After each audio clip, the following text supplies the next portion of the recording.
The silence in Catalina Mendoza's house had its own language. It wasn't the absence of sound, but a presence that filled every corner like a permanent guest who never asked for permission. 3 years had passed since Rodrigo's coffin descended into the earth, taking with it not only the powerful merchant who had been her husband, but also Catalina's voice, her laughter, the sparkle that had once inhabited her amber-colored eyes. At 28, Catalina's life had been reduced to a ritual of calculated movements. Each morning her agile fingers braided her abundant black hair into an austere bun, as if any loose strand would be an unforgivable transgression. Her steps, always measured, barely echoed on the terracotta floors of that house which she had never felt was truly hers, but which was now both her refuge and her prison. The back garden had become her confessional. There, among basil plants and sprigs of lavender that danced in the breeze, Catalina conversed with silence. Her hands, always restless, cultivated medicinal herbs that she later dried and stored in glass jars, labeled with her precise handwriting. Sometimes she caught herself humming a forgotten melody, but immediately sealed her lips, as if joy were a betrayal to Rodrigo's memory. In the afternoons, by the window overlooking the cobblestone street, her fingers performed miracles on linen, fabrics. Embroidery had become her language, the only form of expression she allowed herself. Each stitch was an unspoken word, each embroidered flower a buried feeling. The inhabitants of San Miguel de Allende admired her work, but few stopped to look beyond the fabric, at the woman who seemed to have become a shadow of herself. No one knew that at night, when darkness embraced San Miguel and the silence grew. Denser, Catalina would undo her bun in front of the oval mirror inherited from her mother.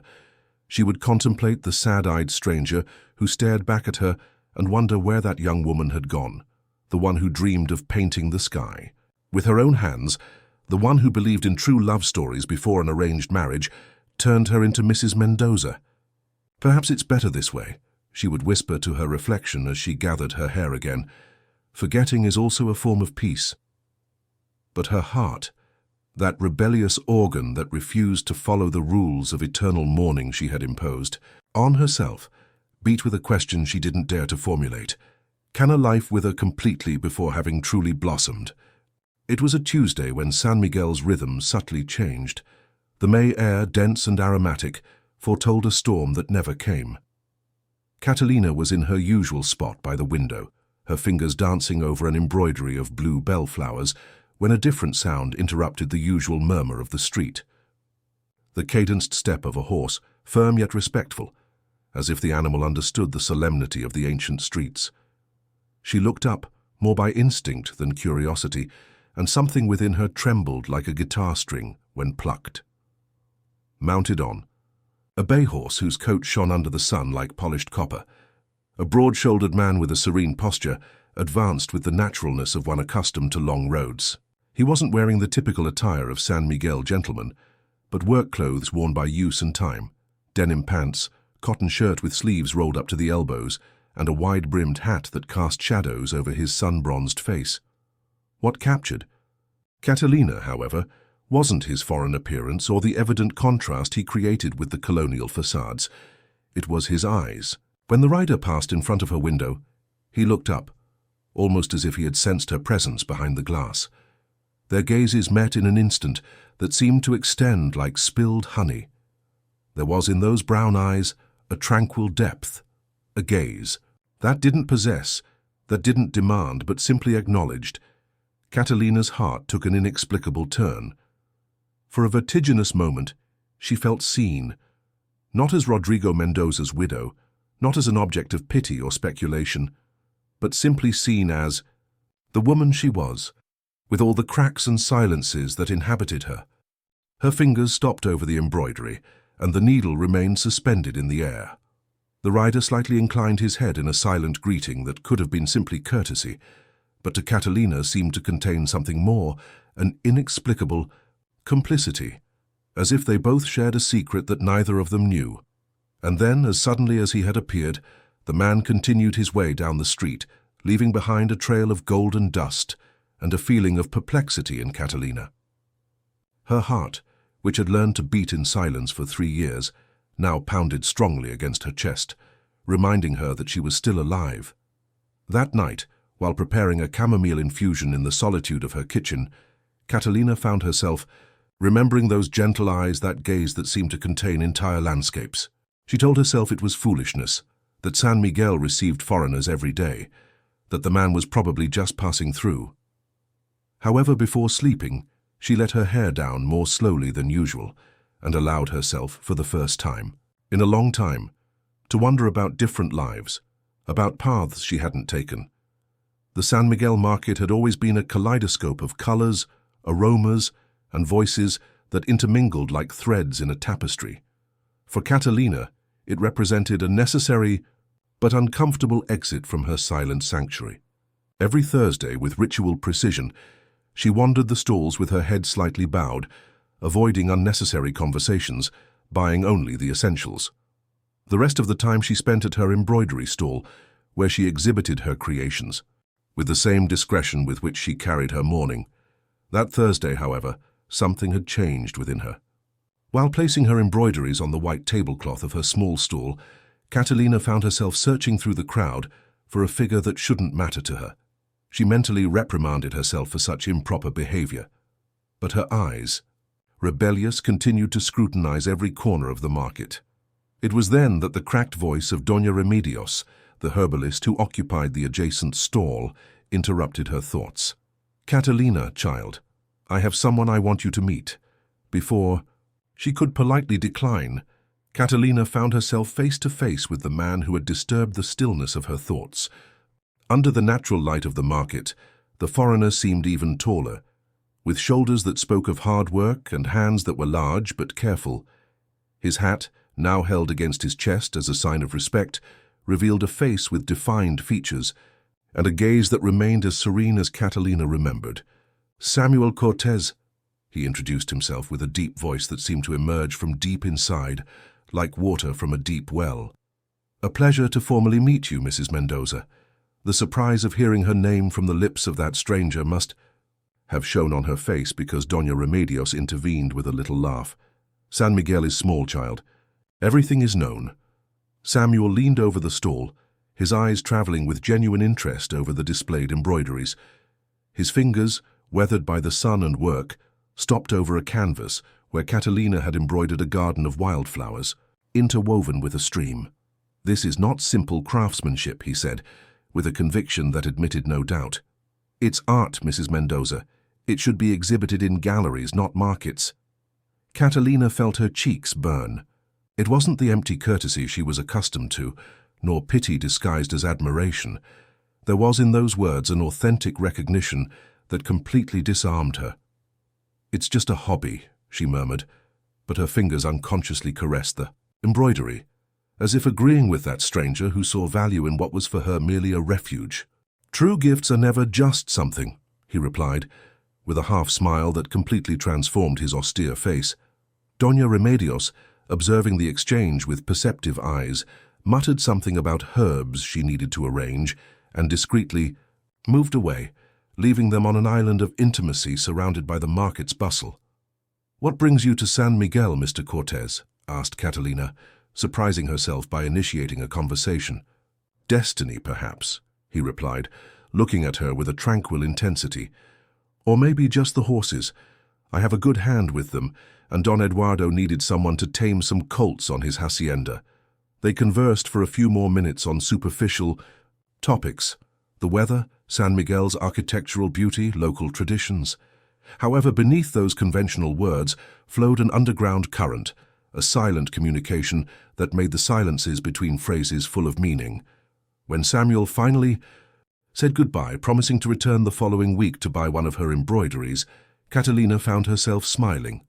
A small, almost imperceptible smile, but the first genuine one in 3 long years. Canella's scream tore through the stillness of dawn like a knife. Catalina woke up startled, her heart racing, and ran to the kitchen where she found her tabby, Cat writhing in pain. The front paw was at a strange angle, and bloodstains speckled the terracotta floor. She had probably jumped from too great a height, or perhaps had an unfortunate encounter with some stray animal. With trembling hands, Catalina tried to examine the wound, But Canella, normally docile, hissed and moved away, dominated by pain and fear. The medicinal herbs that Catalina cultivated seemed insufficient in the face of her only companions. Evident suffering. A feeling of helplessness flooded her, followed by an unexpected resolution. She needed help. The sun was barely rising when Catalina, with Canella carefully wrapped in a blanket, crossed San Miguel's deserted streets. Her destination was the small cabin on the outskirts of town, where, according to what she had heard in the market, Samuel was lodging. There was no veterinarian for miles around, but the market women commented that the foreigner had a special gift with animals, that his hands could calm even the wildest ones.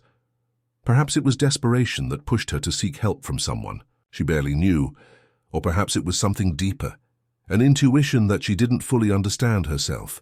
What is certain is that when Samuel opened the cabin door, wearing barely a half-buttoned shirt and with his hair tousled by recently interrupted sleep, Catalina felt no shame for her intrusion, but an immediate relief, as if she had found a port in the midst of a storm.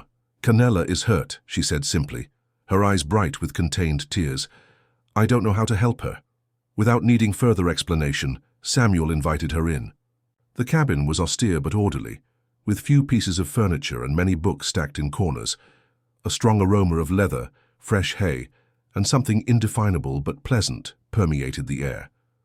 With serene gestures and a reassuring voice, Samuel took Canella from Catalina's arms and placed her on a table covered with a clean cloth. "We're going to take care of you, little one," he murmured, and although he was addressing the cat, his words seemed to envelop Catalina as well in a promise of safety. What followed was a silent lesson on compassion and skill. Samuel's hands, those same strong hands that had probably tamed wild horses, now moved with a delicacy that contrasted with his robust appearance. He examined Canella's paw, identified the dislocation, and with a precise yet gentle movement, relocated the bone to its proper place. The cat let out a meow of protest, but then surprisingly relaxed under the touch of those hands that seemed to know the secret language of pain. While bandaging the paw with strips of clean cloth, Samuel explained the procedure to Catalina in a low voice, as if intuiting that knowledge would help her feel less helpless. She observed, absorbed, the dance of those large and gentle hands, the certainty of his movements, and wondered how it was possible that there could be so much tenderness in someone whose life had probably been rough and difficult. "I've lived among animals all my life," Samuel explained, as if he had read her thoughts. "They taught me more about healing than any book." When he finally finished, Canella lay calm, her eyes half closed with relief. Catalina felt gratitude so intense it threatened to overwhelm her. "I should visit you both in a few days to check how she's progressing," suggested Samuel, as he cleaned his hands in a basin of clear water. "If that's all right with you, of course." Catalina nodded, unable to articulate how much that gesture meant to her. It wasn't just for Canella. It was for the way those hands had reminded her that gentleness still existed in a world that, for her, had become cold and distant since Rodrigo's death. Upon leaving the cabin, with Canella softly purring in her arms, Catalina paused a moment under the golden light of dawn. A strange but welcome sensation was expanding in her chest, the certainty that she had just crossed an invisible threshold, that something in her life was about to change. Samuel's first visit to Catalina's house occurred 3 days later, as he had promised. He arrived at dusk when the sun bathed the adobe walls in an amber light that made everything seem wrapped in honey. He brought with him a small sack of herbs that, he explained, would help reduce the inflammation in Canella's paw. The cat, as if remembering her healer, received Samuel with a purr and allowed herself to be docilely examined. Catalina observed the scene from the prudent distance she always maintained with visitors, but something in the naturalness with which Samuel moved through her living room, in the respectful way he touched each object, gradually relaxed her. "Canella will recover completely," he announced, stroking the animal's back with a satisfied smile. "She has an excellent nurse." It was then that Canella, in one of those unpredictable gestures so characteristic of cats, jumped from Samuel's lap and headed, limping slightly, toward the back door, as if inviting them to follow her. Without thinking too much, Catalina led her guest to the garden, that intimate space she rarely shared with anyone. The garden seemed to receive Samuel with the same seclusion with which it welcomed Catalina each morning. The evening light filtered through the branches of the old orange tree, projecting dancing shadows on the dark earth floor.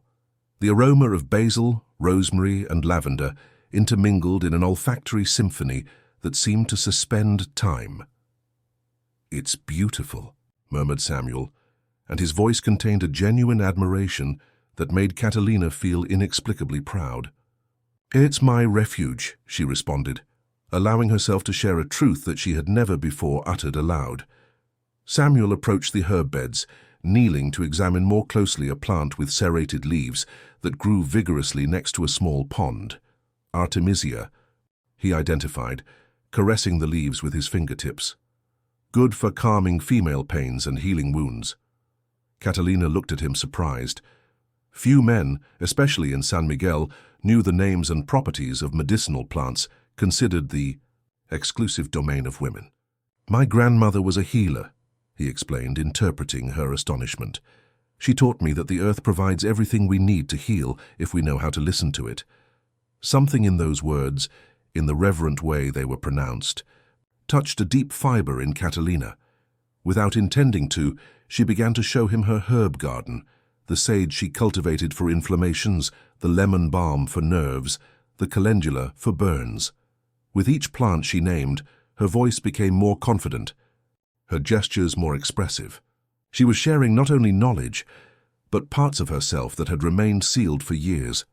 When the light began to fade and the first stars appeared in the San Miguel sky, they were sitting on the small stone bench under the orange tree, surrounded by the nocturnal song of crickets.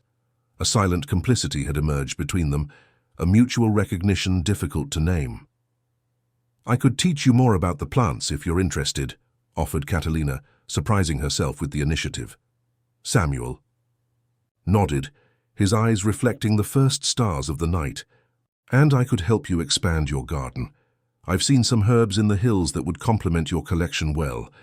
Thus a pact was born, not expressed, a promise of future meetings under the pretext of exchanging knowledge. Both knew, however, that what they were really exchanging was something much more valuable: trust. When Samuel finally said goodbye, Catalina's house seemed different. The silence was no longer oppressive but expectant, as if the walls had absorbed the warmth of that conversation and retained it for the lonely hours. That night before sleeping, Catalina opened her bedroom window, something she hadn't done since Rodrigo's death. She allowed the fresh night air to enter, bringing with it the aroma of jasmines and moist earth. For the first time in 3 years, she slept without nightmares. The meetings in the garden became ritual. Every third day, when the sun began its descent, Samuel appeared at the doorway with some freshly collected herb or a book about medicinal properties he had found in the market. Catalina received him with a different infusion each time: mint for mental clarity, chamomile for calm, cinnamon and clove for vitality. Between plants, they learned to cultivate together, and remedies they prepared with 4 hands. An intimacy made of small but meaningful gestures emerged. Fingers that brushed when grinding sage leaves in the stone mortar, gazes that held a second longer than necessary, shared silences that didn't need to be filled with words. One particularly hot afternoon, while classifying calendula flowers to dry, Samuel noticed the embroidery hoop abandoned on a garden chair. "May I see it?" he asked, with that mixture of respect and curiosity that seemed to define him. Catalina nodded, though a slight uneasiness invaded her. The embroidery she was working on was different from all previous ones. They weren't the usual flowers and birds she sold at the market, but a more complex landscape, a dawn over the hills of San Miguel, with shades ranging from deep indigo to bright orange. Samuel held the hoop like one who holds something precious and fragile. His eyes traveled over each stitch, each color transition, each minute detail of the nascent landscape. "It's as if you had captured the exact moment when night decides to surrender to day," he murmured, with an admiration that made Catalina feel an inexplicable warmth spreading from her chest. "It's just an experiment," she replied, although in her heart she knew it was much more. It was the first time she had embroidered something for herself, something that reflected not what others expected of her, but what she truly felt. "The best artists are those who dare to experiment," said Samuel, returning the hoop with a smile that contained something indecipherable. "It reminds me of the dawns in my homeland."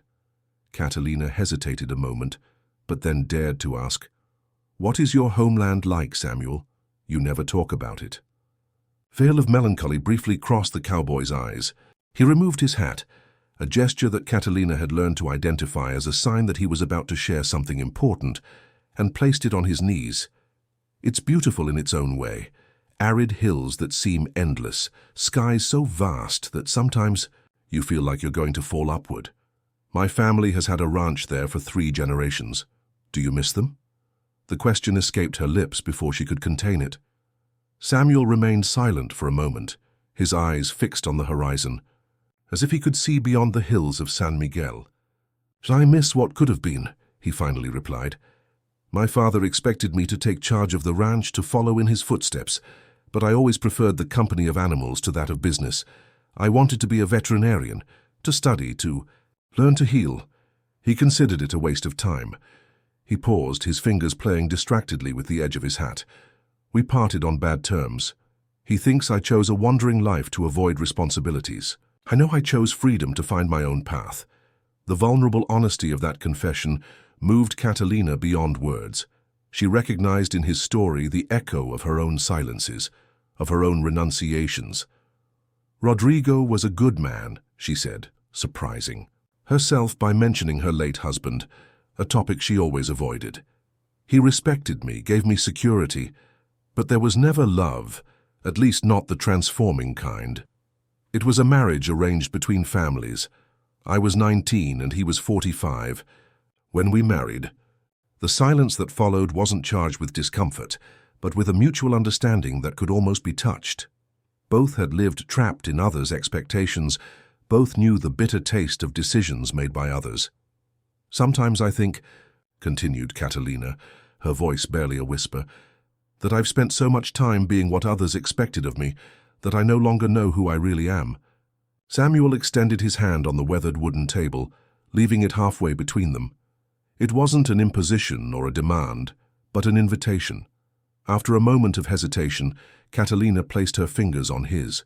The contact was brief but intense, like a silent current flowing between 2 shores long separated. "Perhaps," said Samuel with that deep voice that seemed to resonate directly in Catalina's heart, "it's not about discovering who you are, but allowing yourself to be who you've always been, beneath all those layers of expectations." Those words floated in the evening air like a promise, like a possibility that Catalina had never considered, that of reinventing herself not from scratch, but from the truth that had always beat within her. San Miguel de Allende was a town of stone and secrets. The cobblestone streets not only resonated with steps and hoofbeats, but also with whispers that traveled from doorway to doorway, from market to church, weaving an invisible network of rumors and speculations. A young widow and a foreigner sharing. Afternoons in a closed garden could not go unnoticed for long. Catalina perceived it first in gazes that were averted when she entered the bakery, in conversations that were abruptly interrupted as she passed by. Then came the excessively formal greetings, the seemingly innocent questions about her tenant or her garden helper. Each word masked a judgment, each condescending smile hid a condemnation. One Tuesday, while selecting fabrics in the haberdashery for a new embroidery, she clearly heard the nasal voice of Doña Pilar, a widow like herself but 20 years older, whispering to another customer, "It's indecorous. The appropriate mourning period hasn't even passed, and she already has a foreigner coming and going from her house as if it were his own. What would poor Rodrigo say if he raised his head?" Catalina felt the blood drain from her face. She placed the fabrics on the counter and left the shop without buying anything, with her back straight and eyes fixed ahead, as she had learned to do since childhood, when the world seemed to crumble around her. But inside, a storm was unleashed. It wasn't shame she felt, but a burning indignation. With what right did people who had never really cared about her happiness judge her life? That afternoon, when Samuel arrived with a bunch of freshly gathered wild herbs, Catalina received him with unusual distance. She explained with a contained voice that perhaps they should space out their meetings, that people were beginning to talk. "And does that matter to you?" he asked without reproach in his voice, simply trying to understand. Catalina turned her gaze to the orange tree, whose white flowers were beginning to open, filling the air with their sweet and penetrating aroma. "It shouldn't," she finally replied, "but I've lived my entire life in this town. These people saw me grow up, attended my wedding, consoled me when Rodrigo died. Their opinions are like invisible strings that bind me." Samuel nodded slowly, understanding, but not resigned. He approached the small pond where fallen petals from the orange tree floated, creating a white mosaic on the dark water. "In my travels," he said, with that measured voice that always seemed to find the exact rhythm of Catalina's thoughts, "I've learned that there are two types of voices in our life, those that come from outside and those that are born from within. The first are like the wind, changing and inconstant. The second are like the water from a deep well, constant and true." He turned to look at her directly. "The question isn't what San Miguel expects from you, Catalina. The question is, what do you expect from yourself?" The words settled in her like seeds in fertile ground. She didn't respond immediately, but felt something fundamental rearranging itself inside her, like puzzle pieces that finally found their right place. That day, Samuel left earlier than usual, respecting her request for discretion. However, when, saying goodbye at the threshold of the door, he took Catalina's hand between his and held it a moment longer than necessary. "I'll be at Don Eduardo's hacienda if you need me," he said, and in his eyes there was an implicit promise of waiting, of patience, of respect for any decision she might make. That night, Catalina couldn't embroider. Her fingers, usually agile, seemed clumsy and uncoordinated. Instead, she sat by the open window, allowing the night breeze to caress her face while she reflected on Samuel's words. What was really her inner voice, the one she had silenced for so long beneath layers of duty and convention? The answer came in the form of memory. Herself at 16, climbing the highest branch of the orange tree, reading forbidden poetry while her mother looked for her for etiquette classes. She had once been rebellious, had dreamed of a different life than the one that had been mapped out for her. Where had that young woman who defied expectations gone? Perhaps, she thought, as the stars appeared one by one in the velvet sky of San Miguel, she wasn't completely lost. Perhaps she had just been waiting for the right moment to awaken. The confrontation came in the form of an unexpected visit. Doña Eulalia, Rodrigo's elder sister and self-proclaimed guardian of his memory, appeared at Catalina's doorway one Sunday morning, right after Mass. Tall and angular, with a black dress that seemed to absorb all light around it, the woman entered the living room without waiting for an invitation, as if the house still belonged to her brother and not to the widow before her. "Catalina," she pronounced the name like someone saying an improper word. "Rumors have reached my ears." Catalina felt a familiar coldness run down her spine. During her marriage, Doña Eulalia had been a constant and oppressive presence, always vigilant, always critical of every decision she made. After Rodrigo's death, her visits had become less frequent, but equally intimidating. "I don't know what rumors you're referring to, Doña Eulalia," she responded, offering a seat with a gesture that tried to appear confident. The woman remained standing, her dark eyes scrutinizing the room, as if searching for evidence of some crime. Finally, her gaze stopped on a small object on the table, a carving in mesquite wood in the shape of a horse, a gift that Samuel had brought her the week before, saying it reminded him of Canella because of her independent spirit.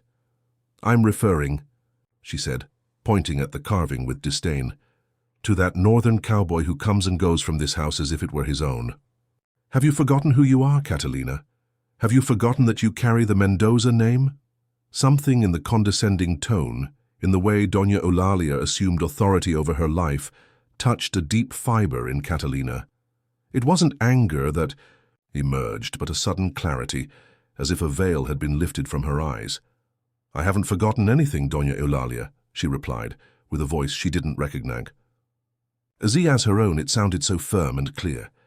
"I remember perfectly who I am. I am Catalina Vega before Mendoza. I am a 28-year-old woman who has met every expectation placed upon her. I've been an obedient daughter, a respectful wife, and an impeccable widow.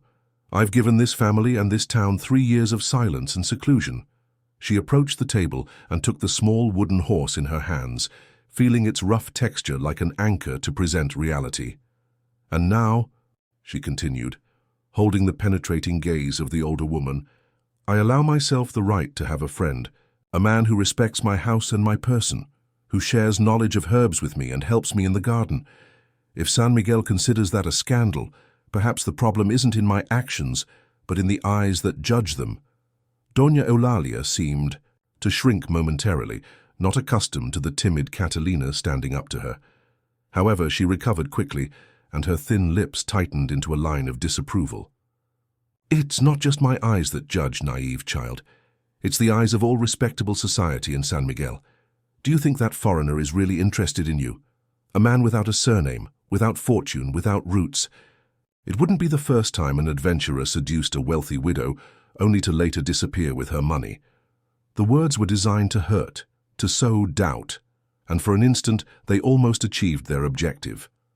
But then Catalina remembered Samuel's eyes, the gentleness of his hands when healing Canella, the respectful way he always maintained a certain distance, as if waiting for an invitation she still didn't dare to formulate. "I appreciate your concern, Doña Eulalia," she said, clutching the amulet in her hand. "But I know Samuel's heart better than you will ever be able to know it, and I know my own, which has been asleep for too long. I don't owe you explanations about my friendships, but out of respect for Rodrigo's memory, I assure you that nothing improper has occurred in this house." The mention of her brother seemed to momentarily disarm Doña Eulalia, who finally sat on the edge of an armchair, as if suddenly the weight of her years overcame her. "My brother left you well provided for," she said in a last attempt to maintain her influence. "But remember that his will includes clauses about appropriate behavior. The Mendoza family has friends in high places, even among local authorities." It was a barely veiled threat, and both women knew it. But instead of intimidating her, those words only reinforced the determination that was growing in Catalina, like a plant that finally finds the sun after years of shade. "If you decide to legally question my right to my husband's inheritance for having friends, Doña Eulalia, that will be your path. Mine will be to continue honoring Rodrigo's memory in my own way, living with the dignity and kindness he always valued in me." When Doña Eulalia finally left, with the implicit promise that that conversation would have consequences, Catalina remained standing in the empty room, the small wooden horse still clutched in her hand. She examined it carefully, its rough but expressive lines, the inclination of its head that suggested pride and freedom. Slowly she brought it to her lips and placed a soft kiss on the carved forehead of the animal. From that moment on, she decided, that simple wooden carving would be more than a gift. It would be a reminder that life, like that figure, could be rough and imperfect, but also strong and authentic. That night, before sleeping, Catalina didn't gather her hair as she always did. She left it loose, a black cascade over the white pillow, and slept with the small amulet under her hand, like a talisman against old fears that, for the first time, were beginning to lose their power over her. The morning after Doña Eulalia's visit, Catalina woke up with a strange sensation, as if during the night something fundamental had changed within her. She got up before dawn, when San Miguel still slept under a mantle of fading stars, and lit all the lamps in the house, illuminating corners that had remained in half-light for years. With deliberate steps, she headed to the large cedar wardrobe. That occupied a corner of her bedroom. There, covered by protective sheets, rested the dresses she had stopped wearing after Rodrigo's death.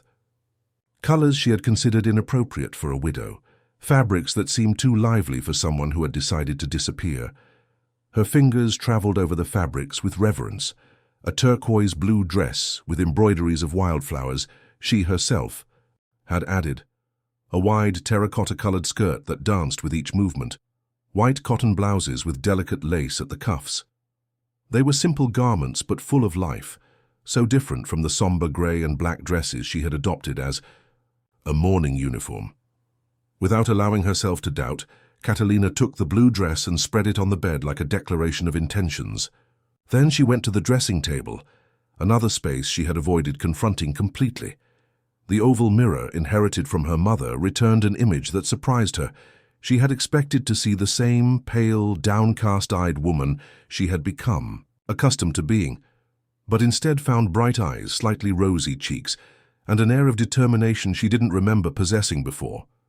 With ritual movements, she untied the braid that had kept her hair controlled during the night and allowed the black curls to fall freely over her shoulders. She ran her fingers through them, remembering how Rodrigo had never seen them like this, always gathered in severe buns since the day of their wedding.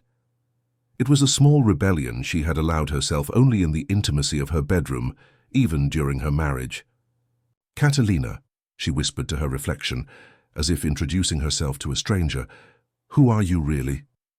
The question hung in the air as she prepared for a day she felt would be different from all previous ones. She dressed in the blue outfit, which fit her body as if it had been designed for her at that precise moment, not years ago. She left her hair loose, barely gathered at the sides with two small mother-of-pearl clips, another reminder of her mother. And for the first time in 3 years, she opened the small chest where she kept the only makeup item she preserved, a natural lip tint made from rose petals and beeswax. The result wasn't scandalous or flashy, but for someone accustomed to the austerity of her widow's appearance, it represented a significant transformation. It was as if the young Catalina, the one who had been suspended in time the day she met Rodrigo, had finally found her way back. Satisfied, she descended to the kitchen and prepared an unusually elaborate breakfast. Scrambled eggs with herbs from her garden, freshly made tortillas, beans, and a mint and cinnamon infusion. She ate with appetite, savoring each bite as if it were the first after a long fast. Then, with the small wooden amulet secure in her skirt pocket, she made a decision that would surprise all of San Miguel. She would go to the market on Thursday, the day of greatest attendance, dressed in blue and with her hair loose. The sun was already high when Catalina closed her house door behind her. The cobblestone streets shone under the golden morning light, and the air carried aromas of freshly baked bread and fresh flowers. Some neighbors who were sweeping their doorsteps stopped mid-movement upon seeing her pass, but Catalina didn't slow her pace or lower her gaze. For the first time in years, she walked with her head held high, aware of each step, each breath, the way the blue skirt waved around her ankles. The market was bustling with activity when she arrived, vendors proclaiming their products, women haggling prices, children running between the stalls. For an instant, Catalina felt that she couldn't breathe. It was as if the world were too big, too noisy and colorful after years of self-imposed seclusion. But she breathed deeply, clutched the amulet in her pocket, and continued forward. Gazes followed her from the moment she set foot in the plaza. Whispers, gossip, gestures of surprise barely disguised. Mendoza's widow, the always discreet and proper Mrs. Catalina, walking through the market as if she were any woman, as if eternal mourning weren't her obligation. Catalina felt the weight of those gazes, but for the first time she didn't bow under them. While selecting fresh fruits, while smelling bunches of cilantro and touching new fabrics for her embroideries, a certainty grew within her. Others' opinions only had the power she decided to grant them. It was then that she saw him. Samuel was on the other side of the plaza, helping unload hay bales from a cart. There was something so natural, so authentic in his movements, in the way he conversed amicably with local workers despite being a foreigner. Catalina stopped, observing him, without pretending to hide. As if feeling her gaze, Samuel looked up. The impact of seeing her thus transformed was evident on his face. His eyes widened, his hands stopped mid-movement, and a slow smile of pure admiration spread across his features. There was nothing in that gaze of the lust or calculated interest that Doña Eulalia had insinuated. It was simply recognition, as if he were finally seeing the real Catalina, the one he had intuited beneath layers of conventions and drilling. Without consulting reason, letting herself be carried by an impulse born from the deepest part of her, Catalina crossed the plaza toward him. The murmurs intensified, but they sounded distant, insignificant compared to the beating of her heart. When she reached Samuel, something inside her recognized that she had found her way back to herself, and that this man of gentle eyes and gentle hands had been merely the catalyst for an awakening that had always been waiting to happen. It was an ancient tradition in San Miguel. On the eve of the Day of the Dead, women gathered to elaborate paper flowers that would adorn the graves of their loved ones. Hands worked while tongues loosened, weaving stories and memories along with the delicate petals of crepe paper. Catalina had never participated in these gatherings during the years of her mourning. She preferred to create her own flowers in the solitude of her house, away from compassionate gazes and uncomfortable questions.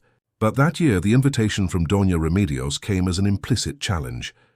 Would Mendoza's widow, now the object of all rumors, dare to present herself among the respectable women of the town? The answer arrived one October afternoon, when Catalina appeared at Doña Remedios's doorway with a basket full of brightly colored crepe paper and freshly sharpened scissors.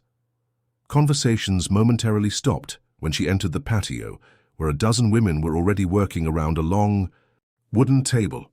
Some greeted her with genuine warmth, others with forced courtesy, and a few, among them Doña Pilar, didn't even raise their eyes from their flowers. Catalina took a seat at one end of the table, next to Mercedes, a newly married young woman who had not yet adopted the rigidity of the town matrons. With agile fingers, she began to cut patterns in the intense red paper, shaping petals that she would later assemble into marigolds, traditional for the offerings. During the first hour, she worked in silence, listening to the conversations flowing. Around her, gossip about the pharmacist's daughter who had eloped with a musician, prices of fabrics that had inexplicably risen, plans for the celebration of the patron saint. The normality of those chats was strangely comforting, as if by being included, even from the margins, Catalina was recovering part of her belonging to the community. It was Doña Teresa, a long-standing widow respected for her wisdom and frankness, who finally broke the invisible barrier surrounding Catalina. "Your hands haven't lost their skill, Catalina," she commented, admiring a particularly intricate flower she had just finished. "You always had a gift for creating beauty." "Thank you, Doña Teresa," replied Catalina, grateful for that small gesture of normalcy. "Some things are not forgotten, even as years pass." "Like horseback riding," intervened Doña Pilar from the other end of the table, with a smile that didn't reach her eyes. "Or recognizing the difference between a gentleman and a adventurer. The poor." Silence that followed was dense, charged with tension. All the women present understood the barely veiled allusion to Samuel. Catalina felt the blush rising to her cheeks, not from shame but from indignation. Before she could respond, however, it was Doña Remedios who took the floor. "My late husband, may he rest in peace, used to say that true gentlemen are recognized, not by their surname or fortune, but by how they treat those who can offer them nothing in return." She made a significant pause. "I've seen that adventurer help old Josefa with her sick donkey, without accepting even a peso in return, and spend the night caring for newborn colts at the hacienda when no one else wanted to do it." Several heads nodded, and the atmosphere seemed to relax slightly. Catalina directed a grateful look at the old woman, who winked at her with complicity. The hands continued working, transforming simple paper into exuberant flowers that seemed almost real. As the afternoon progressed, Catalina found herself sharing folding techniques she had learned from her mother, occasionally laughing at a particularly funny anecdote, feeling that something that had been broken for a long time was beginning to heal. It was near sunset when Mercedes, the newly married young woman, asked for her help with a particularly complex flower. While Catalina showed her how to fold and twist the paper to achieve the desired effect, the young woman whispered, "You shouldn't worry so much about what they say. My grandmother says that San Miguel always needs something to talk about, and that if it weren't you and the foreigner, it would be the mayor's daughter and her new hat." Catalina smiled at the simplicity of that observation. There was wisdom in the young woman's words, a refreshing perspective that relativized the importance of rumors. "Your grandmother is a wise woman," she responded, giving the finishing touches to the flower. "And so are you, Mercedes." When the women finally began to collect their creations, The sun was already hiding behind the hills, bathing San Miguel in golden and purple tones. Catalina had crafted more than 24 flowers, some traditional and others of her own design, that combined embroidery techniques adapted to paper. Doña Remedios insisted that she leave some for the community, offering that would be installed in the plaza, an honor she wouldn't have expected to receive. When saying goodbye, Doña Teresa took her by the arm and held her a moment longer than the others. "Mourning is a path that each person walks at their own pace, Catalina," she said, "with the authority of one who has traveled that path to its end. Some never manage to leave it, others find the exit sooner. There is no correct time, only the one your heart needs." She paused, her dark eyes fixed on Catalina's. "Rodrigo was a good man, but you were always too young and too full of life to lock yourself in a tomb alongside him." Those words, pronounced with sincere compassion, touched something deep in Catalina. It was like receiving a permission she didn't know she needed, an absolution for the sin of remaining alive, of continuing to desire, of continuing to dream. Walking back home with her basket of paper flowers, Catalina felt lighter. The setting sun projected her shadow on the cobblestone streets, a shadow that seemed more defined, more present than the semi-absence in which she had lived for years. Doña Teresa's words repeated in her mind like a liberating mantra. "You were always too full of life to lock yourself in a tomb." Perhaps, she thought, as she opened the door to her house where Canella awaited her with a welcoming meow, the time had come to completely leave that self-imposed tomb, to allow herself not only to exist, but to live fully. The Day of the Dead celebration transformed San Miguel into a landscape of contrasts. Candles that fought darkness, laughter that defied mourning, vibrant colors that denied death's pallor, the cobblestone streets filled with marigold petals forming luminous paths, and the aroma of sweet bread and copal permeated the air with an almost palpable density. For Catalina, this had always been the most difficult night of the year since Rodrigo's death. The first time, she had remained by his grave until dawn, motionless like one more statue in the cemetery, unable to participate in the celebration that mixed mourning with festivity. The following years, she had limited herself to placing her flowers and retreating to the solitude of her house, away from the bustle that seemed to her a betrayal of the solemn memory of her husband. But that night, while contemplating her reflection in the mirror, dressed in a traditional black outfit, embroidered with multicolored flowers, her hair gathered in a bun pierced by a silver comb inherited from her grandmother, something had changed within her. The memory of Rodrigo remained present, but no longer as a slab that crushed her, rather as a part of her history that she should honor without allowing it to define her entire present or future. "One only truly dies when forgotten," she murmured to herself, repeating the words her mother used to say on these dates. "And I haven't forgotten you, Rodrigo." With this new certainty, Catalina headed to the cemetery as the sun began to set. She carried a basket with the paper flowers she had crafted, beeswax candles, and some anise cookies that had been her husband's favorites. Upon reaching the tomb, simple but elegant as the man had been in life, she knelt to clean the marble, headstone, and carefully arrange her offering. While lighting the candles, whose flames danced gently in the still evening air, she heard footsteps approaching. She didn't need to turn to know who it was. She had learned to recognize the rhythm of those steps, the whisper of that body moving through space. "I didn't expect to see you here," she said, without taking her eyes off the flame she had just lit. Samuel stopped at a respectful distance, holding his hat against his chest as a sign of reverence. "I didn't want to interrupt," he responded. "I can come back later." Catalina rose slowly and turned to look at him. The amber light of sunset filtered through the cemetery's cypresses, creating patterns of light and shadow on Samuel's face.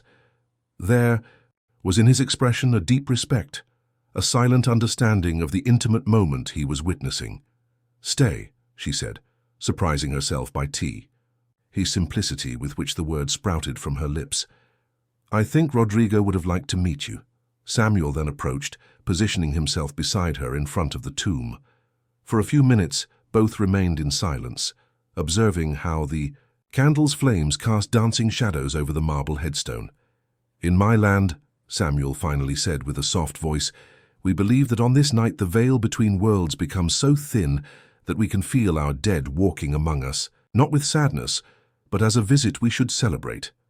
Catalina nodded, recognizing in those words a truth that resonated with San Miguel's traditions, though expressed differently. "My mother said something similar, that our dead, never completely, leave as long as we remember them with love." The conversation flowed naturally, without the discomfort that might be expected when speaking of the deceased husband with a man who, Catalina could no longer deny, was beginning to occupy a special place in her heart. It was as if Rodrigo, somehow, had given his blessing to this moment, to this connection that was born not from forgetting him, but from honoring the life that continued. Around them, other families arrived at the cemetery, bringing with them music, food, memories, and laughter. Children ran between the tombs, old people recounted stories of those who were no longer there, and the air gradually filled with that unique mixture of solemnity and celebration that characterized the night. "Would you dance with me?" Samuel suddenly asked, extending his hand toward her. The question took her by surprise. A few meters away, a group of local musicians began to play a traditional melody, slow and melancholic. Here, Catalina looked round, aware of the curious gazes they would surely attract. "Here," confirmed Samuel, his eyes reflecting the candlelight, "where your memories and your present can meet without conflict." There was something so profoundly right in that proposal that Catalina couldn't refuse it. She placed her hand on Samuel's, feeling the warmth of his palm, the gentle firmness of his fingers, as they interlaced with hers. With slow and respectful movements, they began to dance next to Rodrigo's grave. It wasn't an elegant waltz like those danced in ballrooms, but something more elemental, more honest, the simple swaying of two bodies finding a common rhythm, the silent communication of two souls recognizing each other in the half-light of a cemetery full of life. As they danced, Catalina felt something releasing inside her, as if the last chains of a too-long mourning finally dissolved. She wasn't betraying Rodrigo by allowing herself to feel again. She would be betraying him if she denied the life he had always wanted for her, even after his departure. The shadows projected by the candles seemed to dance with them, elongating and contracting with each turn, with each step. And in that play of light and darkness, in that liminal space where the living honor the dead by celebrating life, Catalina understood that she had found her way back, not to who she had been before, but to who she was destined to be now. December. Arrived in San Miguel wrapped in mantles of morning mist and starry nights. The streets were adorned with luminarias, and the aroma of fruit punch and tamales filtered under doors. It was the season of posadas, when homes opened to receive neighbors and strangers in recreation of Mary and Joseph's pilgrimage. Catalina's house, which for 3 years had remained closed to any celebration, began to transform subtly. First came small details, new curtains in warm colors that replaced the austere raw linen ones, pots with red poinsettias in the doorway, the aroma of cinnamon and clove escaping through the now frequently open windows. The neighbors noticed the change. Some commented with disapproval, others with curiosity, and a few, especially the younger ones, with secret admiration. Mendoza's widow was transforming not only her appearance, but also her environment, as if the house itself awakened from a long lethargy along with her. Samuel had become a constant but respectful presence. He helped Catalina reorganize heavy furniture, repair leaks in the roof, prune the orange tree that had grown uncontrollably. His strong and skillful hands returned life to forgotten objects, a wooden rocking chair that now occupied a privileged place in the doorway, an old trunk transformed into a coffee table, garden tools that shone again with use. It was during one of these shared projects, the creation of a small greenhouse to protect medicinal plants during cold nights, when the transformation of the house reached a culminating point. They worked together under the winter sun, Samuel assembling the wooden structure, while Catalina selected which herbs they would transfer first. "I was thinking," he said, carefully measuring a cedar board, "that we could expand the pond in spring. With some flat stones around it, it would be a good place to sit on hot afternoons." Catalina paused, a pot of mint in her hands, surprised not by the suggestion itself but by the naturalness with which Samuel spoke of the future, as if his presence in that garden months later was a shared certainty. "Will you be here in spring?" she asked, trying to make her voice sound casual while her heart accelerated its rhythm. Samuel set aside the saw and looked at her directly, with that tranquil intensity that seemed to penetrate all her defenses. "That depends on you, Catalina." He paused, carefully choosing his words. "Don Eduardo has offered me a permanent position at the hacienda. He says he's never seen someone with a better hand for horses, and that a young partner would do him good. Now that his sons have gone to the capital, the news was surprising. Don Eduardo, one of the most respected and wealthy men in San Miguel, was not known for his generosity or for offering partnership to foreigners without a surname." "It's a great opportunity," she responded, lowering her gaze to the mint plant, whose stems she was absent-mindedly caressing. "It is." Samuel took a step toward her, shortening the physical distance between them. "But there's another reason why I would consider staying." The silence that followed was charged with unspoken words, with feelings that had grown between them like the garden plants, slowly, firmly, transforming the terrain they inhabited. "Samuel," she began, but the words caught in her throat. He waited, patient as always, giving her the time and space she needed. Finally, it was Catalina who took the decisive step. She left the mint pot on the workbench and extended her hand, gently touching Samuel's cheek, rough with incipient beard. "I'm afraid," she confessed with an honesty that was only possible between them. "Not of what I feel, but of what San Miguel will say, of how the Mendoza name might close doors for you instead of opening them, of Doña Eulalia fulfilling her threats and—" Samuel took her hand and kissed it with reverence, not on the lips but on the palm, a gesture so intimate and respectful that Catalina felt herself coming undone inside. "I've never been a man who worries about surnames or closed doors," he replied, with a half smile. "And what San Miguel says matters much less than what you say, Catalina." They looked at each other in silence, the implicit question floating between them. It wasn't a formal proposal or a grandiose declaration, but something deeper, the possibility of a shared path, of a future built step by step, with the same patience with which they had raised the greenhouse that now sheltered them. "Stay," Catalina finally said, and in that single word was contained an entire life of possibilities. Samuel drew her toward him with delicacy, like one who holds something infinitely valuable. Their lips met for the first time. A soft but firm kiss without haste or demands, the silent seal of a shared promise. When they separated, both knew that something fundamental had changed, not only between them but in the very structure of their lives. Like the greenhouse they were building, they had created a protected space where something new could flourish, even amid the cold winter of social conventions. That night, as Samuel returned to the hacienda, he insisted on maintaining appearances. Until their situation was formalized, Catalina toured every room of her house with new eyes. It was no longer the mausoleum of memories it had been for years, but a living organism that breathed, that changed, that adapted to new circumstances. In the master bedroom, the one she had briefly shared with Rodrigo, and which had later become a barely tolerated room for necessary sleep, Catalina threw open the windows wide, allowing the night breeze to renew the stagnant air. Then, with deliberate movements, she removed Rodrigo's portrait from the bedside table and placed it on the dresser, in a place of honor but no longer of constant vigil. "I will always respect you," she whispered to the portrait as a final farewell not to the man, but to the mourning that had defined her life. "But it's time for both of us to rest."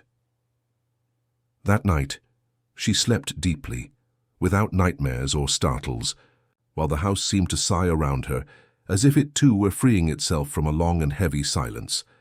The announcement of the engagement between Catalina Mendoza, respectable widow, and Samuel Cortez, foreigner cowboy now partner of Don Eduardo, fell upon San Miguel like an unexpected storm in the dry season.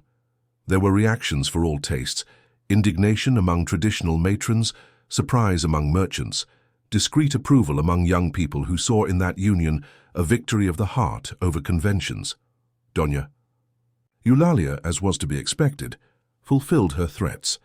She sent letters to local authorities suggesting a review of her late brother's will, and even tried to have the parish priest refuse to officiate the ceremony. But the time of her influence had passed. Don Eduardo, with his social and economic backing, openly declared himself in favor of the couple, and even the mayor, who had experienced Samuel's skills firsthand when he saved his favorite mare during a difficult birth, expressed his support. Catalina observed this small social revolution with a mixture of amazement and serenity. Sitting now in her favorite spot in the garden, next to the expanded pond just as Samuel had suggested months ago, she worked on what she considered her masterpiece, a tapestry that captured not only her personal history, but the very essence of San Miguel. The embroidery had begun as a simple project to decorate the renovated living room, but soon acquired deeper dimensions and meanings. On a natural linen canvas the size of a small bedspread, Catalina wove with threads of vibrant colors scenes that represented her transformation: the closed house that gradually opened to light, the garden that flourished under new care, the woman in black, who little by little incorporated color into her existence. At the center of the tapestry, however, were neither she nor Samuel, but the town itself: the plaza with its kiosk, the church with its twin towers, the cobblestone streets, with their houses in earthy colors. It was as if Catalina wanted to convey that her personal story, though significant to her, was just a thread in the broader fabric of the community that, despite its judgments and restrictions, had also sustained her during her darkest moments. "It's extraordinary," said Samuel one afternoon, observing the progress of the embroidery with genuine admiration. "You should exhibit it when it's finished." Catalina smiled, grateful for the constant support he provided, for the way he valued her art not as a simple feminine pastime, but as a legitimate expression of creativity. "Maybe," she replied, adjusting an indigo-colored thread that represented the night sky over the plaza. "But the most important thing is that it remains as a testimony, for us, for those who come after." The phrase contained an implicit promise that didn't go unnoticed by Samuel. Although they hadn't openly discussed children, she was 28, an age that in San Miguel was considered late for motherhood, both harbored the hope of their own family, of continuing together the path they were just beginning to travel. The tapestry grew under her skillful hands, so did the acceptance of their relationship in the town. The same neighbors who had initially whispered behind their backs now greeted them naturally when they walked together through the plaza, or even invited them to family celebrations. It wasn't that everyone had changed their opinion. Doña Eulalia and her close circle maintained their disapproval, but life in San Miguel followed its course, and yesterday's novelties became part of the daily landscape. One afternoon, while Catalina worked on the last details of the tapestry, a bay horse at the edge of the canvas, small but unmistakable, she heard the sound of hooves approaching. Samuel was returning earlier than expected from the hacienda. She looked up, preparing to receive him with the news that the embroidery was almost finished, but the expression on her fiancé's face stopped her. "What's happening?" she asked, setting aside the needle and hoop. Samuel dismounted with agility and approached, holding a crumpled envelope in his hand. His face showed a mixture of emotions that Catalina couldn't completely decipher. "It's from my father," he said, extending the letter to her. "Someone from San Miguel must have written to him about us, about the partnership with Don Eduardo."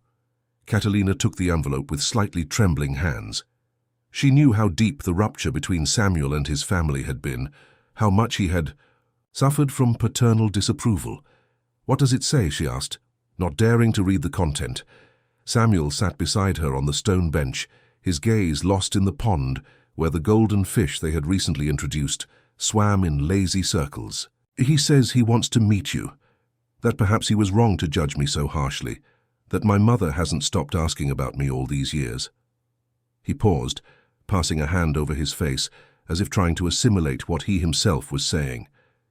"He," "Wants to come to the wedding, Catalina." The news was as unexpected as it was moving. Catalina took Samuel's hand between hers, feeling the emotion he was trying to contain. "And do you want him to come?" she asked gently, aware of how complex that decision must be for him. Samuel remained silent for a moment, his eyes fixed on their interlaced hands. "I think so," he finally replied. "Not for my father or for me, but for what it represents. An opportunity to close wounds, to begin anew." He raised his gaze to her, with that smile that transformed his austere face into something luminous. "Besides, I'd like my mother to meet you. I think you would remind her of my grandmother. The same tranquil strength, the same gift for healing." Catalina leaned in and kissed Samuel tenderly, sealing in that gesture a shared promise, that of building together not only a future, but also a reconciled past, where old wounds could finally heal. That night, under the light of oil lamps, Catalina finished the embroidery. The last detail was a small female figure, with her back to the observer.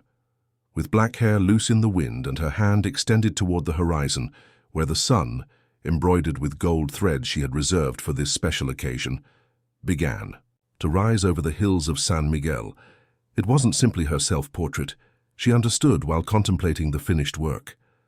It was the image of all women who had found the courage to redefine themselves, of all widows who had learned to live again, of all hearts that, after the winter of mourning, had dared to bloom once more. The wedding day dawned clear and cool, one of those perfect May days that San Miguel seemed to reserve for special occasions. The ceremony would not be in the main church.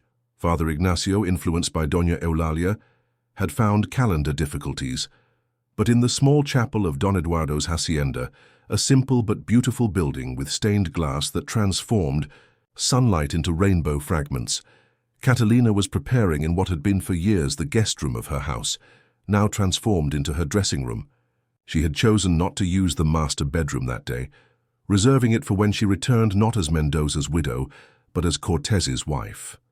The dress, work of her own hands, was a statement of intentions, not the traditional white that would have been inappropriate for a widow, nor the sober beige that convention suggested for second nuptials, but a deep blue like the sky at dusk, embroidered with small silver flowers that caught the light with each movement.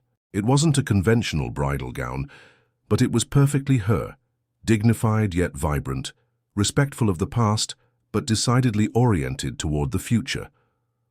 While Mercedes, who had become her closest friend among the young women of the town, helped her arrange her hair, loose, barely gathered at the temples with small fresh flowers, a knock at the door announced an unexpected visit. Doña Teresa, the widow respected for her wisdom, entered with slow but firm steps, carrying a small carved wooden box. "I've come to bring you something, child," she said with that deep voice that years had made even more profound. Alone, rather. She opened the box and extracted from it a lace shawl so delicate that it seemed woven by spiders in the moonlight. It was an antique white, almost creamy, with complex patterns that spoke of countless hours of patient work. "It was my grandmother's, and her grandmother's before her," she explained, extending the shawl with reverent hands. "I have lent it to every bride in San Miguel who has demonstrated true courage, and you, Catalina, have demonstrated more courage than most, facing not only gossip, but also your own fears."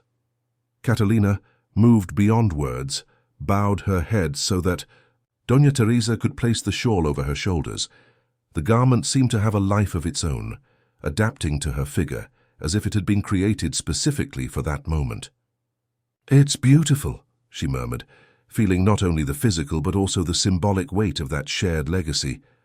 "Something borrowed, something old," smiled Doña Teresa. "May it bring you the same happiness it brought to all who wore it before." Mercedes, excited to be a witness to that moment, hurried to complete the tradition. "The dress is new, and this," she said, taking from her pocket a small hairpin with a turquoise inlaid, "is something blue that will complement your dress. It was my mother's, but she insists you wear it today." Thus, surrounded by the tangible affection of women who had gone from judging to supporting her, Catalina completed her preparation.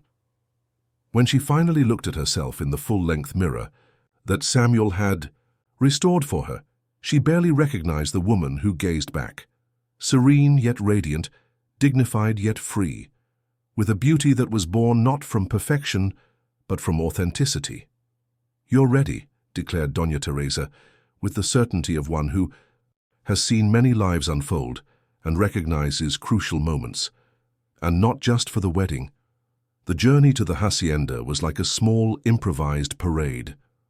Although Catalina had planned to go discreetly in the carriage that Don Eduardo had sent, she found San Miguel's streets surprisingly crowded for that time of morning. Neighbors who casually came out to sweep their doorsteps, children who ran alongside the carriage throwing wildflowers, even merchants who interrupted their tasks to bow their heads in a respectful greeting. San Miguel, Catalina understood with a mixture of amazement and gratitude, was in its peculiar way giving her its blessing. Not unanimously. She could see Doña Eulalia watching from her balcony with a stony expression, and some windows remained decidedly closed to her passage, but yes, mostly, with that community generosity that could be as suffocating as it was comforting. The chapel was decorated with simplicity, wildflowers in clay vases, pure wax candles in wrought iron candlesticks, and Catalina's tapestry occupying a place of honor on the back wall, visible to all attendees. The light filtering through the stained glass created an almost magical environment, as if the space itself participated in the celebration. When Catalina entered on the arm of Don Eduardo, who had offered to accompany her in the absence of her deceased father, the small chapel was already full. Not only with the close friends they had invited, but with many inhabitants of San Miguel who had found a way to attend, some out of curiosity, others out of genuine affection. But Catalina barely noticed the congregation, her eyes immediately fixed on Samuel, who awaited her next to the improvised altar. He wasn't wearing the formal suit that Don Eduardo had offered him, but an improved version of his usual clothes: impeccable white shirt, worked leather vest, dark pants, and polished boots. His hat rested respectfully in his hands, and his face, usually austere, lit up with a smile that spoke of admiration, respect, and a love that needed no grandiose words to express itself. Next to him, an older man with the same firm posture and the same brown eyes observed Catalina with respectful curiosity. No introduction was needed. It was Samuel's father, arrived from the north to witness the union that had begun as a disapproval, but now represented a possibility of reconciliation. The ceremony was brief and heartfelt. The priest, a Franciscan, friar friend of Don Eduardo, blessed the union with simple words that spoke of shared paths, mutual support in difficult times, the ever-present possibility of beginning anew. There were no mentions of female obedience that had characterized Catalina's first wedding, but an emphasis on equality and mutual respect. When the time came to exchange vows, Samuel took Catalina's hands between his, that gesture that had become their particular form of communication. His words were few but powerful. "Catalina, I promise you a home where your voice will always be heard, your talents always valued, and your freedom always respected. I promise you days of shared work and nights of sincere conversation. I promise that, whatever happens, your dreams will be as important to me as my own." Catalina, with a clear voice that resonated in the small chapel, responded, "Samuel, I promise you a love that is not based on need but on free and conscious choice. I promise you honesty in my words and loyalty in my actions. I promise that, as we walk together, I will never forget the value of your respect nor the blessing of your patience." The exchange of rings, simple silver bands that Samuel had commissioned from a local artisan, formally sealed what their hearts already knew, that they had found in each other not only a life partner, but a reflection of their best possibilities. The celebration that followed in the hacienda's patio was as simple and authentic as the couple themselves. Long tables under the trees, food prepared by the women of the town, music from guitars and violins that invited dancing. It wasn't the lavish reception that would correspond to the widow of a Mendoza, but it was exactly the celebration that Catalina had dreamed of. Warm, inclusive, full of genuine laughter and sincere conversations. It was during this celebration when Samuel's father approached Catalina, while his son conversed with Don Eduardo about plans for the hacienda. "My wife would have been proud," said the man with that same deep voice his son had inherited, "to see him happy, settled, doing what he always loved." "I would have liked to meet her," Catalina replied sincerely. "She was like you," continued the man, with a gaze that contained both regret and hope. "Strong but kind, stubborn when she believed in something. She never completely forgave me for driving Samuel away from our lives." He paused, as if searching for the right words. "Perhaps you can help me repair what I broke through pride." It was a humble request, an acknowledgement of past mistakes that Catalina couldn't ignore. She extended her hand to her father-in-law, a gesture of peace that went beyond words. "We have time," she simply replied. "We're all learning to begin anew." The afternoon was advancing toward dusk, tinting San Miguel with that golden light that seemed to bless the tile roofs and church towers. Catalina and Samuel discreetly moved away from the celebration, mounting together on the bay horse that had united them since that first encounter through a window. They rode to the top of a hill from where the entire town could be seen, its lights beginning to illuminate as the sun hid behind distant mountains. It was the same landscape that Catalina had embroidered in her tapestry, but now she contemplated it with new eyes, not as a solitary observer, but as an active part of that community, with all its defects and virtues. "What are you thinking about?" asked Samuel, embracing her from behind as they observed the sunset. Catalina leaned back against his chest, feeling the firm beat of his heart, the reassuring solidity of his presence. "About paths," she replied, her eyes following the winding path that led back to San Miguel. "About how they are never straight or predictable, about how sometimes what seems like an end is just a detour toward something new." Samuel nodded, understanding as always what she wanted to express without needing more words. They remained like this, in shared silence, while the sky transformed from golden to purple, and finally to a deep blue speckled with stars. The future extended before them like that sky, vast, mysterious, full of possibilities. There would be difficult days, no doubt, moments when San Miguel would judge again, when old wounds would try to reopen, when life would test the strength of what they had built together. But now, under that starry sky that had witnessed so many beginnings and endings, Catalina knew with certainty that she would no longer walk alone, and that certainty she understood as they slowly returned toward the celebration that continued. In the distance was the true gift, not the rescue by a foreign cowboy as malicious tongues would suggest, but the discovery of her own capacity to be reborn, to choose to weave with threads of diverse colors, a tapestry of her own, a unique design that wasn't determined by what others expected of her, but by what she herself chose to create. While the horse descended with sure steps along the path to San Miguel, Catalina observed the town's lights multiplying in the growing darkness. Each illuminated window was a story, each door a possibility. The town that had once been her self-imposed prison now revealed itself as a broad canvas where she and Samuel could paint their own existence. "When I was a child," she whispered, her voice mixing with the soft sound of hooves on the earth, "my grandmother told me the legend of a bird that was reborn from its own ashes. I never really understood what it meant until now." Samuel gently squeezed her hand, that silent gesture that between them was worth more than 1,000 words. He didn't need to explain to her that she felt like that mythical bird, that she had gone through the fire of pain and solitude to emerge renewed, stronger, more authentic.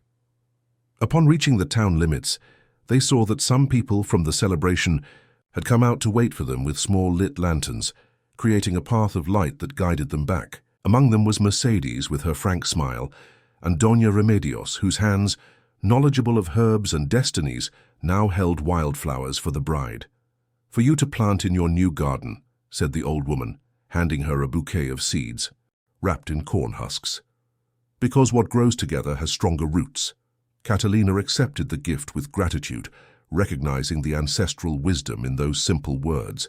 It was true. What she and Samuel had built wasn't a mutual dependency, but a joint growth like two trees that intertwine without losing their individual essence. The night was advancing when they finally arrived at the house they would now share. Samuel dismounted first and then, with a gesture that surprised Catalina for its tenderness, lifted her in, his arms to cross the threshold.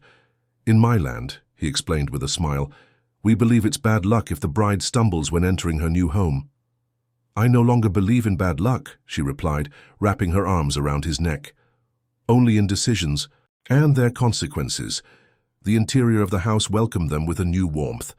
During the day, while Catalina prepared in another room, the women of the town had entered to light candles in every corner, fill vases with fresh flowers, and leave small traditional offerings, a loaf of bread so food would never be lacking, a handful of silver coins for prosperity, a small bowl of honey for sweetness in shared life. Samuel gently deposited Catalina on the floor, and they both toured the house hand in hand, discovering these details that transformed a familiar space into something new, as if the house itself participated in their rebirth. In the master bedroom, someone, probably Mercedes, with her youthful romanticism, had scattered rose petals on the bed and placed Catalina's embroidered tapestry in a position where it would be the first thing they would see upon waking each morning. That canvas that told their story, from darkness to light, from isolation to connection.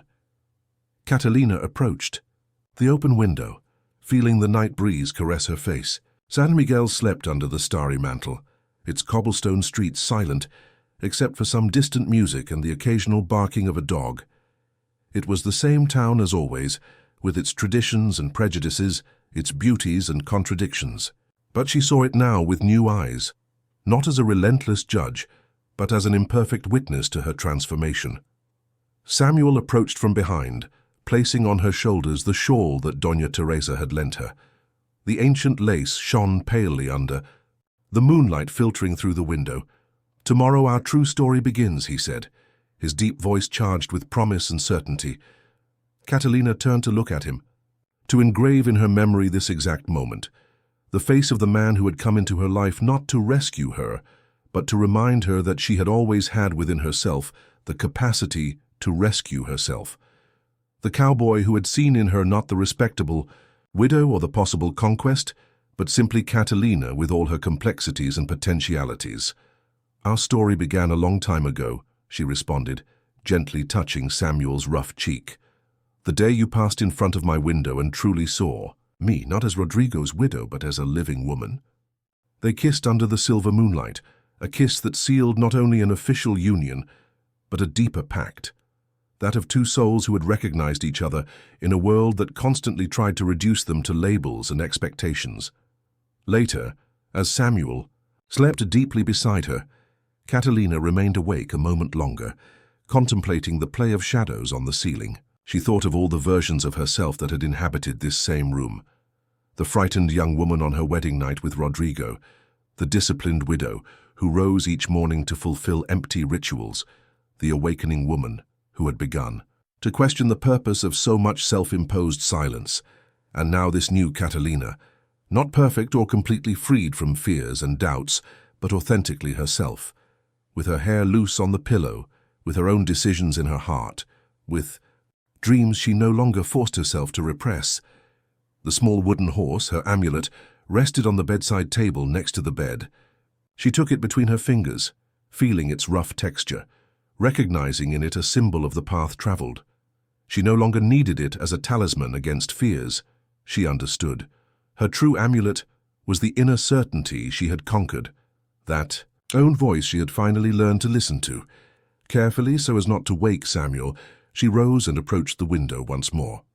The moon, almost full, bathed San Miguel in a silver clarity that softened the contours and blurred the imperfections. It was as if the entire town were dreaming, suspended in that space between what had been and what could be. Catalina opened the palm of her hand and contemplated the small wooden horse. Then, with a deliberate gesture that symbolized not a rejection but an evolution, she placed it on the windowsill, where the moonlight transformed it into an almost magical silhouette. It would remain there, visible but no longer necessary, a reminder of the path traveled but not a crutch to continue advancing. Because the true talisman, understood Catalina as she returned to the warmth of the bed and Samuel's embrace, she now carried within herself It was the capacity to choose, to change, to reinvent herself again and again, like the seasons, like the moon, like life itself that never remains static. And as sleep finally reached her, one last certainty formed in her mind, like a silent promise, that this shared awakening was not an end, but barely the beginning of a story that she and Samuel would write together day by day with the indelible ink of conscious decisions and freely chosen love.